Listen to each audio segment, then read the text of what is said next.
I want to talk about my journey with mental illness. I've got a few mental illnesses.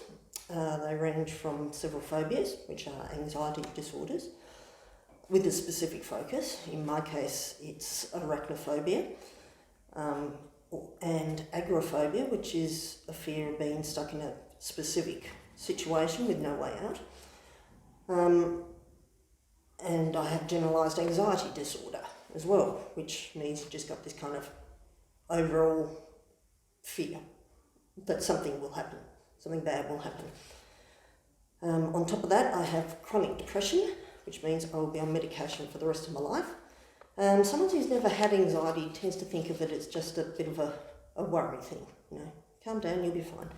It's not like that. Being with anxiety, you are stressed about a particular situation to the point that you cannot stop thinking about it. It's there and you cannot blot it out, no matter how much you try. Whoever's got it, they just imagine the outcome has to be bad. There's no possibility of it not being bad. That's called catastrophizing. And they start to avoid places they go to, or things that make them anxious, to try and get away from it. And that's when that develops into agoraphobia, which is what happened to me. A lot of people with anxiety will develop depression, but not necessarily. Depression for me is a dulled feeling of disinterest in everything, going to complete melancholy, which means lots of crying. I cry a lot. It gets really bad, as it has on 2 separate occasions. I have been suicidal. I started noticing it around about the age of 8 or so in a Sunday school class. I look back on this and I just feel so sad. We were learning the 10 Commandments, and the teacher was talking about, love your neighbour as yourself. And my thoughts were really quite confused, because I thought, well, I don't love myself. Surely I should at least like my neighbour, because I don't love myself, I don't like myself. So surely it's rude to not at least like my neighbour. And then as I got a bit older and I was bullied quite badly in school, which had me in tears most days, teachers would send the bullies away, and then they'd tell me to pull myself together. But I couldn't just pull myself together. So that told me that there had to be something wrong with me. Because apparently other people could pull themselves together, but I couldn't. So there must be something wrong with me. By the end of high school, I just felt completely separated from everything and everyone. With each of the boys, I had postnatal depression. I lost the first 3 months of each of the boys' lives. I just can't remember it. Plus, when Lachlan was 10 weeks old, we moved to Sydney. That was where I had a really bad depression. We went up there for Simon's work. We had no family there, nobody we knew up there. Lachlan suddenly started screaming 4 or 5 hours every night, and we couldn't work out what it was. We had 3 GPs and a paediatrician, so we were working on no sleep. I just got, tiredness is never good, let alone what we were going through. Eventually I worked out that Lachlan screamed more when I ate a lot of gluten, and I told the paediatrician, and he said, yes, that'd make a lot of sense, but don't stop feeding him, breast is best. I thought, you've got to be joking, this is ridiculous. So I ignored him completely and went to the chemist on the way home and bought bottles and milk formula, and he slept very well that night, so that was just brilliant.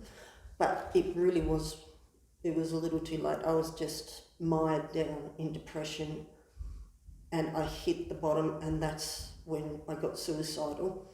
And I got a razor blade, and I didn't try to cut my wrist because I wanted to die. I cut my wrist because I wanted to see how easy would it be. And I was really horrified to discover it was really, really easy. It's a very easy thing to do. After 6 months, my parents came up to visit and they ended up bringing the boys and me back to Tasmania.